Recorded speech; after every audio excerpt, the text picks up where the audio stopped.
बिस्मिल्लाहिर्रहमानिर्रहीम। आज हम एएस लेवल अकाउंटिंग जिसका कोड है 9706/22, इसका मई जून 2019 का पेपर 2 करने जा रहे हैं। पेपर 2 में क्वेश्चन नंबर 1 से लेके 3 ऑलरेडी रिकॉर्डेड है, आपको क्रैचिंग्स एकेडमी के यूट्यूब चैनल की प्लेलिस्ट पे मिल जाएंगे। इसके अलावा 2021, 2020 और 2019 फेब मार्च ये सारे सवाल मैंने कराए हैं पेपर 2 के। जो वेरिएंट 22 हम कर रहे हैं, इसके अलावा वेरिएंट 1 में अगर आप जाएं तो 2017 तक आपको पेपर मिलेंगे। प्रैक्टिस के लिए सफिशेंट मटेरियल है। आज हम अपने लेक्चर का स्टार्ट क्वेश्चन नंबर 4 से करेंगे और क्वेश्चन नंबर 4 जो है उसके साथ ही ये पेपर भी कंप्लीट हो जाएगा, फिर इंशाल्लाह move forward.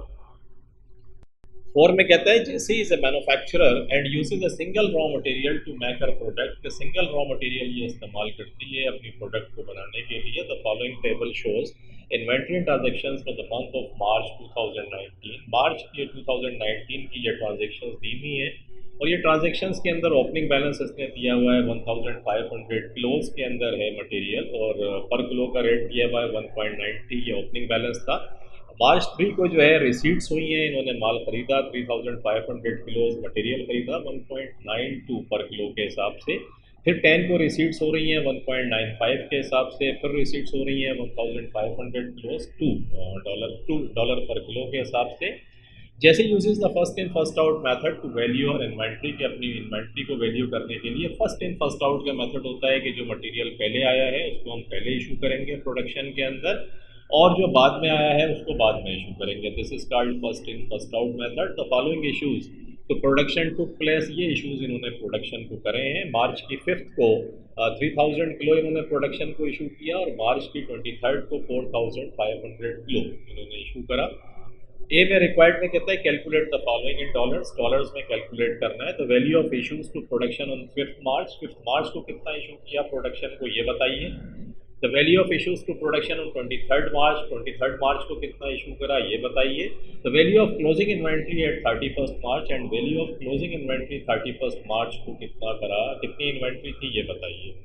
State 2 advantages to a business of using the FIFO method of inventory valuation। के FIFO मेथड का फ़ायदा क्या होता है ये आप बताइए, एडवांटेजेस बताएं। पहला एडवांटेजेस तो आसान है, आपकी जो इनिशियल कॉस्ट जो है, FIFO का मकसद है फर्स्ट इन फर्स्ट आउट की, जो आपने पहले ख़रीदा है वो पहले बिकेगा। तो समटाइम्स ये होता है कि मटेरियल की शेल्फ लाइफ भी होती है कि वो मटेरियल एक्सपायर भी हो सकता है, तो दैट्स वेरी गुड कि जो मटेरियल पहले आया है उसको आप पहले इशू करते हैं। और कॉस्टिंग, जो आपके पास इन्वेंट्री बचती है, एंडिंग इन्वेंट्री जो बचती है वो रिसेंट प्राइसेस के ऊपर बचती है जो मार्केट के अंदर चल रहा होता है। अगर ऑन द अदर एंड अगर आप LIFO मेथड अप्लाई करेंगे तो जो हायर वैल्यू की चीज़ें हैं, अगर इन्फ्लेशन है वो प्राइसिंग हायर साइड के ऊपर जा रही है, तो जो हायर वैल्यू की चीज़ें हैं उनको आप पहले इशू कर रहे होंगे और लोअर साइड के ऊपर आपके पास क्लोजिंग इन्वेंट्री बचेगी। तो FIFO मेथड जो है वो रियलिस्टिक है कि जो इन्वेंट्री है आपके पास वो रिसेंट वैल्यूज़ को शो कर रही होगी, क्योंकि first in first out method आप अप्लाई करते हैं। इसके लिए देखिए एक चार्ट इन्होंने अच्छा चार्ट बनाया है, इस चार्ट को बना लें, सिंपल है ये और इसमें आप लिख लेते हैं उठा के।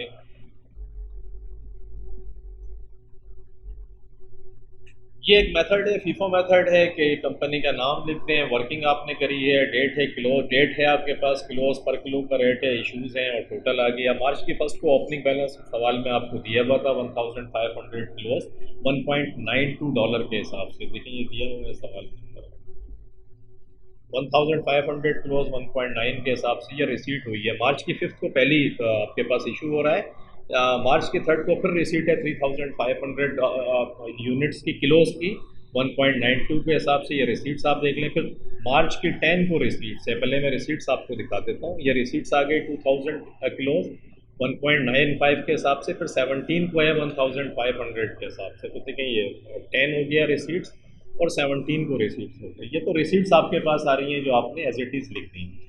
अब इश्यूज़ की बात करते हैं। 3000 मार्च की 5th को 3000 किलो आपने इशू किया, तो मार्च की 5th जो है डेफिनेटली 3rd के बाद आएगी।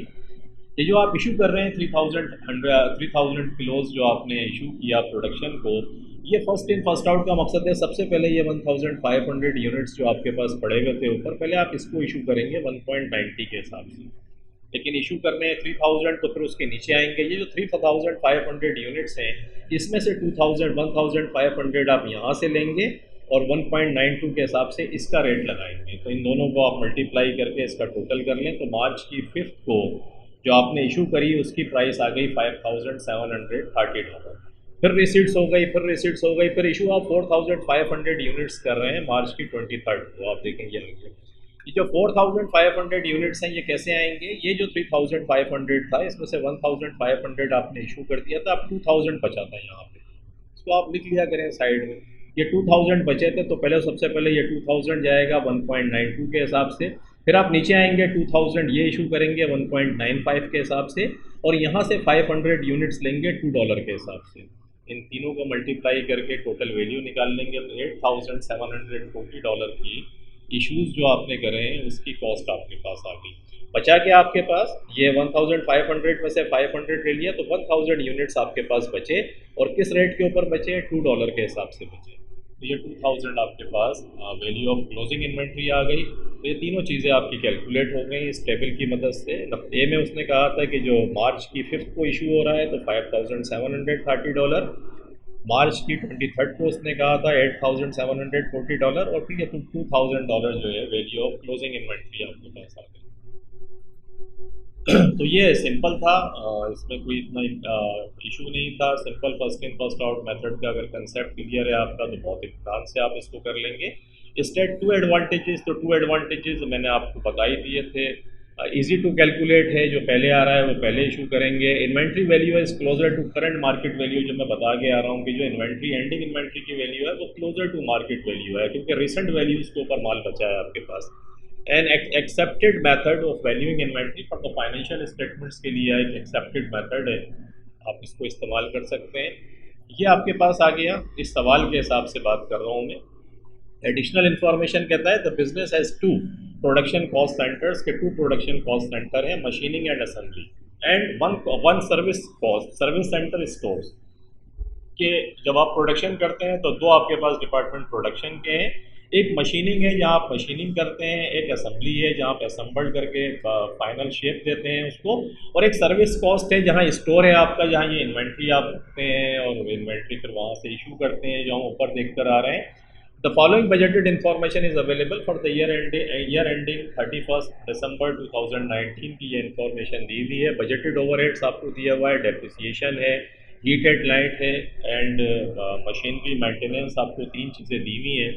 और कहता है कि डेप्रिसिएशन को आप जो एलोकेट करेंगे बेसिस ऑफ अपोर्शनमेंट जो है आपकी, कि अपोर्शन कैसे करेंगे, non current acid set cost जो दिया हुआ है उसके ऊपर करेंगे इसको, हीट एंड लाइट को किलोवाट आवर्स के ऊपर करेंगे, और मशीनरी मेंटेनेंस को मशीन आवर्स के ऊपर करेंगे।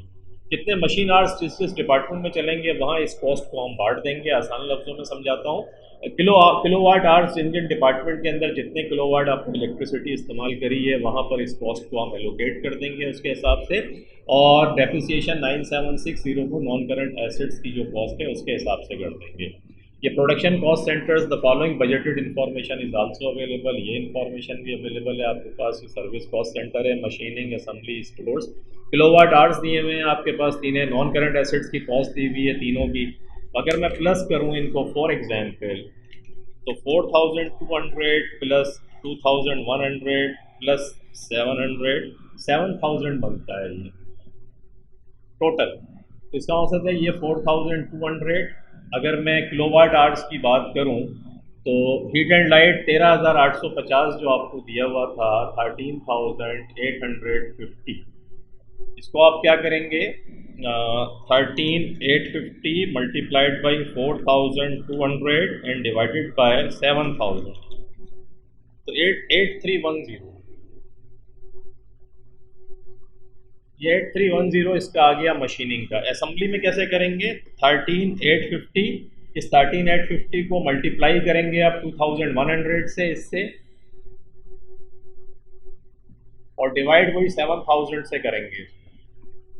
तो multiplied by 2,100 and divided by 7,000, तो ये आ गया 4,155। इसी तरीके से ये 700 दिए हुए हैं आपको, तो मैं अब इसको 700 लिख देता हूँ यहाँ। 700 डिवाइडेड बाय 7,000 मल्टीप्लाइड बाई, तो 13,850 मल्टीप्लाइड बाई 700 डिवाइडेड बाय 7,000, तो 1385, देखिए 1385 अगर मैं इसको करूं जो मैंने कैलकुलेट करा है तो 1385 आपके पास ये आ गया 4155, ठीक है 4155, 8310, ये देखें 8310 हमने निकाला था ये, और ये मैंने तीसरा आपको 1385 करके निकाला, तो 4155, तो 4155 ये आ गया, 1385 आपका ये आ गया, 1385 जीरो नहीं है, तो 1385 आपने ये कैलकुलेट कर लिया। तो हीट एंड लाइट आपने देखा इस तरीके से सिंपल आपने कैलकुलेट कर ली। उसके बाद डेप्रिसिएशन के अंदर आते हैं, डेप्रिसिएशन की कॉस्ट आपकी कितनी है, इसी तरीके से कैलकुलेट करेंगे। डेप्रिसिएशन की कॉस्ट है 9760। अब 9760 को हम क्या करेंगे, इसकी कॉस्ट कैलकुलेट कर लेते हैं। 91,000 प्लस आप करते हैं 28,000, मैं इसकी बात कर रहा हूँ, 91,000, 28,000 एंड प्लस 21,000, तो 140,000 ये बनता है आपका। 140,000 को आप क्या करेंगे, 91,000 को ऊपर रखेंगे, 91,000 divided by 140,000 and multiplied by ये जो वैल्यू दी हुई है 9760 डेप्रिसिएशन की, इसको हम यहाँ लिख देंगे 9760। इसी तरीके से ये 28,000 ऊपर कर दें आप, डिवाइडेड बाय 140,000 मल्टीप्लाइड बाय 9760, और इसी तरीके से यहाँ आ जाए 21,000 डिवाइडेड बाय 140,000 मल्टीप्लाइड बाय 9760, आपके पास वैल्यू आ जाएगी 91,000 डिवाइडेड बाय 140,000 मल्टीप्लाइड बाय 9760, 6344। ये देखें 6344 आपके पास यहाँ आपको नज़र आ रहा होगा, मशीनिंग के अंदर 6344 आ गया आपके पास। उसके बाद आ जाए 28,000 divided by 140,000 multiplied by 9760 again, तो 1952, ये 1952 आपको नज़र आ रहा होगा।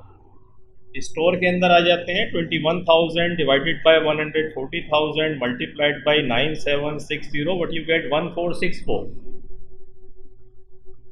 तो ये 1464 यहाँ आ गया।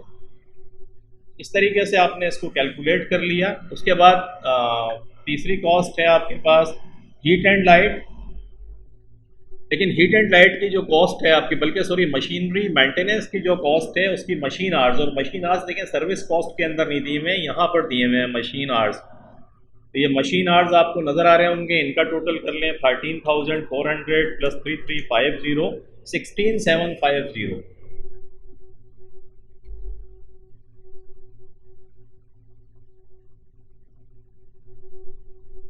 16,750 और आपके पास जो वैल्यू है वो 6,500 है। इसको मल्टीप्लाई इससे कर दें 6,500 तो कॉस्ट है मल्टीप्लाइड बाय 13,400 ये वाला, डिवाइडेड बाय 16,750, तो 6,500 मल्टीप्लाइड बाय 13400 डिवाइडेड बाय 16,750, 5,200। ये देखें 5,200 आपको नज़र आ रहा होगा मशीनिंग के अंदर, इस तरीके से ये बटा है। उसके बाद सेकंड आप कर दें 3350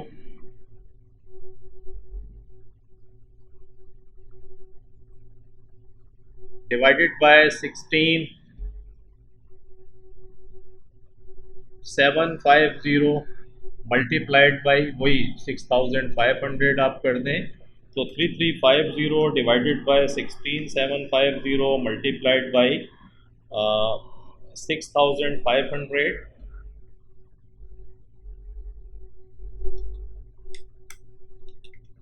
तो 1300। ये 1300 देखें यहाँ नज़र आएगा आपको, ये देख रहे हैं इस तरीके से आपने इसको अपॉर्शन कर दिया, जो आपको दी हुई थी बेसिस मैंने आपको बताई है, 3 कॉस्ट आपने यहाँ पर कर दिया, उसके बाद इनका टोटल कर लें, इन तीनों का टोटल करके ये आ गया। अब जो सर्विस डिपार्टमेंट की कॉस्ट होती है इसको हम मैन्युफैक्चरिंग डिपार्टमेंट के अंदर अपॉर्शन करते हैं, एलोकेट करते हैं, और उसके लिए एक आसान तरीका मैं दोबारा बता रहा हूँ, आप जहन के अंदर नोट कर लें कि किस बेसिस के ऊपर कैलकुलेट करेंगे। तो यहाँ तो देखें जो सर्विस डिपार्टमेंट की कॉस्ट है आपकी, उसके लिए इसने, क्योंकि ये स्टोर है तो देखें स्टोर रिक्विजिशन याद रखिएगा, स्टोर है ये, तो स्टोर रिक्विजिशन का मकसद है किस डिपार्टमेंट ने कितनी दफ़ा रिक्विजिशन करी, कितनी दफ़ा माल मंगाया, उसकी बेसिस के ऊपर हम इसको एलोकेट करेंगे। तो ये 375, 125 ये मिला के 500 बनते हैं। तो इस 500 को आप यहाँ रखें, 375 डिवाइडेड बाय 500 मल्टीप्लाइड बाय ये वाली कॉस्ट 2849। तो 2849 multiplied by 375 divided by 500, what you get 2137। ये देखिए 2137 आ गया। इसी तरीके से 125 divided by 500 again multiplied by 2849,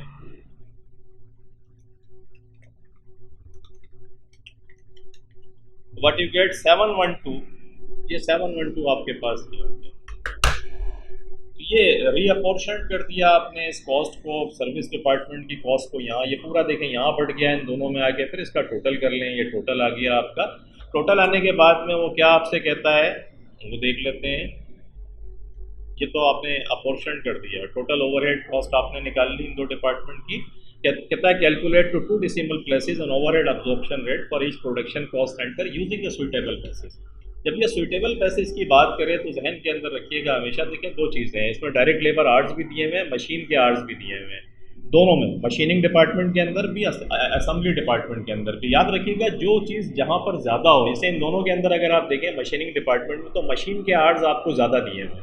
इसका मकसद है मशीन ओरिएंटेड ये डिपार्टमेंट है कि यहाँ पर मशीनों पे ज़्यादा काम होता है। तो ओवरहेड एब्जॉर्प्शन रेट कैलकुलेट करने के लिए आप मशीनिंग डिपार्टमेंट के अंदर मशीन के आर्ट्स को इस्तेमाल करेंगे, डायरेक्ट लेबर आर्ट्स को इस्तेमाल नहीं कीजिएगा। आसान बिल्कुल सिंपल सा फार्मूला बता रहा हूँ कि दोनों को आप कैलकुलेट करें, क्या देखें कि कौन से आर्ट्स ज़्यादा हैं, क्या लेबर के आर्ट्स ज़्यादा हैं या मशीन के आर्ट्स ज़्यादा हैं डिपार्टमेंट में। तो मशीनिंग में हमें मशीन के आर्ट्स ज़्यादा नज़र आ रहे हैं, इसका मकसद है मशीन ओरिएंटेड डिपार्टमेंट है, तो ओवरहेड रेट निकालने के लिए इस मशीन आर्ट्स को हम इस्तेमाल करेंगे। वेरेज जब हम असेंबली डिपार्टमेंट के अंदर जाएंगे तो वहाँ अगर हम देखें तो डायरेक्ट लेबर के आर्ट्स ज़्यादा हैं और मशीन के आर्ट्स कम हैं, तो वहाँ पर फिर हम 6630 बल्कि 6300 जो डायरेक्ट लेबर आर्ट्स हैं वो फिर रेट इस्तेमाल करने के लिए हम असेंबली का इस्तेमाल करेंगे इनको उसको। तो हमने ये देखा कि मशीनिंग के लिए हम 13400 जो मशीन आर्ट्स हैं वो इस्तेमाल करेंगे क्योंकि मशीन ओरिएंटेड डिपार्टमेंट है, और असेंबली में हम डायरेक्ट लेबर आर्ट्स जो 6300 आर्ट्स हैं उनको इस्तेमाल करेंगे। तो ये जो ओवरहेड आपका निकला है आप इसी को डिवाइड कर दें, 21,991 को आपने 13,400 जो मशीन आर्ट्स हैं उससे डिवाइड करके पर यूनिट बनाने के अंदर $1.64 का आपका ओवरहेड लगता है पर मशीन आर्ट्स। 1.64 मशीन आर्ट्स जितने भी इस्तेमाल होंगे उसका $1.64 आप निकाल लेंगे। वेयर एज असेंबली के अंदर अगर आएंगे तो असेंबली की कॉस्ट 8119 दी हुई थी, इसको $6,300 आर्ट्स जो आपके दिए हुए थे डायरेक्ट लेबर आर्ट्स उससे डिवाइड करके आपने पर डायरेक्ट लेबर आर्ट्स का रेट निकाल लिया।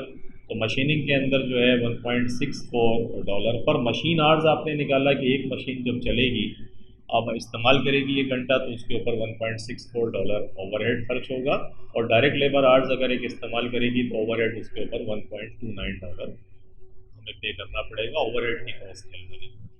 तो ये हैविंग सेड ये आपने कैलकुलेट कर लिया, सिंपल था ये।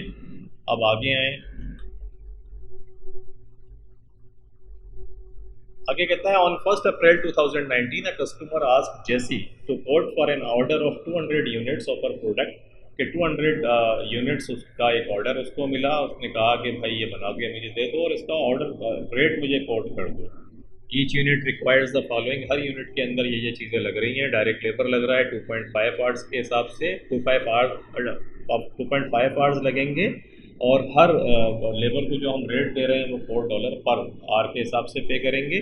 डायरेक्ट मटेरियल 3 किलोज आपका लगेगा। और देखिए जो एंडिंग इन्वेंट्री जो बची थी हमारी, अभी हम ऊपर कैलकुलेट करके आ रहे हैं, मैंने कैलकुलेट करके बताया था कि डायरेक्ट मटेरियल जो आपके पास बचा है, तो मटेरियल स्टोर में जो बचा है वो $2 के हिसाब से, $2 पर किलो के हिसाब से बचा है। 1000 यूनिट्स बचे हुए हैं आपके पास और हर किलो का रेट जो है वो 2 है। तो इसको 2 को जहन में रखिएगा। उसके बाद दिया हुआ नहीं 3 किलो का मकसद है, इसको हम 2 से मल्टीप्लाई करेंगे। ये मेरे कहने का मकसद है, ये हम निकाल कर आए थे। ओवरहेड मशीनिंग डिपार्टमेंट का दिया हुआ है, तो मशीनिंग डिपार्टमेंट के अंदर हमें पता है कि जो रेट हमने निकाला है ओवरहेड का, वो इस वाले के ऊपर मशीन आर्ट्स पे लगेगा, जबकि ये वाला फिर यहाँ नहीं लगेगा, इसको काट देते हैं। असेंबली के अंदर हमें पता है डायरेक्ट लेबर आर्ट्स पे हमने रेट निकाला था, तो फिर ये वाला जो है हमारे लिए बेहतर है 2, और मशीन आर्ट्स यहाँ इस्तेमाल नहीं होंगे तो ये कट जाएगा।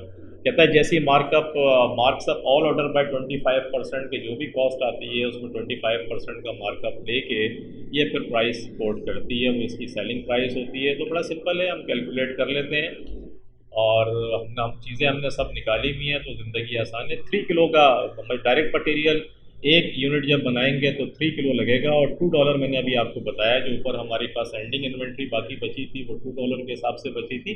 तो $2 को 3 किलो से मल्टीप्लाई किया तो हर यूनिट बनाने में $6 का आपका डायरेक्ट मटेरियल लगता है। लेबर इसने खुद बताया 2.5 आवर्स हैं, और $4 पर आवर के हिसाब से है, तो 2.5 मल्टीप्लाइड बाई 4 करके 10 निकाल दिया आपने। और ओवरहेड जो है मशीनिंग डिपार्टमेंट का ओवरहेड का रेट आप निकाल कर आ रहे हैं 1.64 था, और मशीन के आवर्स कितने दिए हुए हैं सवाल में 1.5। तो 1.5 को आप मल्टीप्लाई कर दें 1.64 जो आपने ऊपर निकाला है, तो ये ओवरहेड आ गया आपके पास मशीनिंग डिपार्टमेंट का। और असेंबली का रेट लेबर का था 1.29, और कितने आवर्स लगेंगे 2 डायरेक्ट लेबर आवर्स। तो 2 डायरेक्ट लेबर आवर्स को आपने मल्टीप्लाई कर दिया 1.29 से, ये ओवरहेड आपका असेंबली डिपार्टमेंट का आ गया। इन सबको आपने प्लस किया तो ये कॉस्ट आपके पास आ गई 21.04, और 200 यूनिट्स आपको बनाने हैं, तो 200 यूनिट्स से मल्टीप्लाई करें 21.04 multiplied by 200, what you get 4208। ये 4208 आपकी कॉस्ट आ गई, और इसका आप 25% यहाँ लगा लें आप इसका, तो 25% 4208 का 25% आपके पास 1052 बनता है। ये मार्कअप हो गया आपका। तो टोटल सेलिंग प्राइस $5260 की आपके पास सेलिंग प्राइस आ गई। आप ये यूनिट रेट को अगर 200 से मल्टीप्लाई करके आप टोटल भी निकाल सकते हैं, तो मर्जी है आपकी, आप ऐसे निकालना चाहें तो ऐसे निकाल लें, कोई हर्ज नहीं है। ये 2.58 निकाले ना ओवरहेड का रेट, 2.58 को मल्टीप्लाई में 200 से करूँ तो देखें 516 आ जाएगा। ये देखें, तो इन रेट्स को अगर 200 से मल्टीप्लाई करें तो एब्सोल्यूट फॉर्म के अंदर आपके पास डॉलर में अमाउंट आ जाएगी, पर यूनिट नहीं, टोटल 200 यूनिट्स की। तो इन इधर वे जैसे आपको करना हो करें। तो ये वाला पार्ट भी जनाब आपका कंप्लीट हुआ। अब हम क्वेश्चन में देखते हैं कि और क्या कहता है हमसे वो।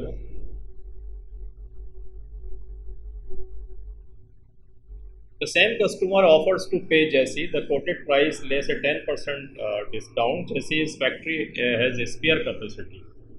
जैसे की जो कैपेसिटी है, जो वो प्रोडक्शन बनाती है, उसमें स्पेयर कैपेसिटी उसके पास अवेलेबल है कि वो ऑर्डर्स अपने भी पूरे कर सकती है, मज़ीद वो काम कर सकती है, उसके पास कैपेसिटी है। 10% लेस का मकसद है हम तो 25% का मार्कअप कमा रहे हैं प्रोडक्ट के ऊपर। तो अगर फर्स्ट करें स्पेयर कैपेसिटी है और 10% वो कम भी दे रहा है तो भी हमारे लिए वाइबल है। आई थिंक हमें बनाना चाहिए इसको, क्योंकि स्पेयर कैपेसिटी भी यूज़ होगी और टोटल प्रॉफिट भी हमारा बढ़ेगा। The offer still provides a positive contribution. Still आपका पास पॉजिटिव कंट्रीब्यूशन है आपका और प्रॉफिट आप कमा रहे होंगे। This will result in increased overall profit for the business. Overall profit आपके बिजनेस का बढ़ेगा। albeit the offer price will not achieve the usual markup of 25%। However जो आपका यूजुअल मार्कअप का रेट है 25%, वो आपको नहीं मिलेगा, लेकिन you will be getting overall profit. The order will make use of existing spare capacity. जो स्पेयर कैपेसिटी है वो आपकी इस्तेमाल हो जाएगी, which could be used to manufacture goods with a better markup. अब ये इसके अंदर मसला है कि अगर हो सकता है कोई ऑर्डर आपको ऐसा मिल जाए कि जो मार्कअप जिसका ज़्यादा हो और आपकी कैपेसिटी अगर वहाँ पर इंगेज हो गई तो आप नहीं कमा पाएंगे। लेकिन अगर आपके पास कोई ऑर्डर नहीं है और फ्यूचर में भी आपको पता है ऑर्डर्स नहीं आएंगे, तो फिर आप चले जाएँ इस ऑप्शन के ऊपर। Is this a one-time offer or will the customer expect future orders at the same price? Other customers could also want to buy at a reduced price and it could cause in feeling with other customers. अगर ये one time है तो आप सोच सकते हैं, लेकिन overall अगर ये मुस्तकिल रहेगा तो दूसरे कस्टमर जिनको आप 25% मार्कअप कोट कर रहे हैं वो प्रॉब्लम करेंगे। तो दैट्स ऑल, आई थिंक ये क्वेश्चन इज फिनिश। और ये सवाल आपका कंप्लीट हुआ और इंशाल्लाह फिर हम शुरू करेंगे। पेपर भी ख़त्म हो गया है इस क्वेश्चन के साथ ही, तो दैट्स ग्रेट। मिलते हैं इंशाल्लाह फिर नेक्स्ट। ज़िंदगी बखैर और रमज़ान आपको मुबारक हो। सब इंशाल्लाह रमज़ान की तैयारी कर रहे हैं तो लेट्स सी, हिम्मत होती है इंशाल्लाह। एग्ज़ाम्स भी आपके फ्री में। I try my level best कि इस जो अब शुरू करा है सिलसिला इसको कंटिन्यू करें, ताकि आपको एग्ज़ाम में जितना मैं फैसिलिटेट कर सकता हूँ। अपने सीनियर्स और जूनियर्स को भी रेफ़र करें। ओ लेवल और ए लेवल के भी काफ़ी पेपर्स में लेकर आए हैं। और टेक केयर, अपना बहुत ख्याल रखिएगा। ज़िंदगी बखैर। मिलते हैं। अल्लाह हाफिज़।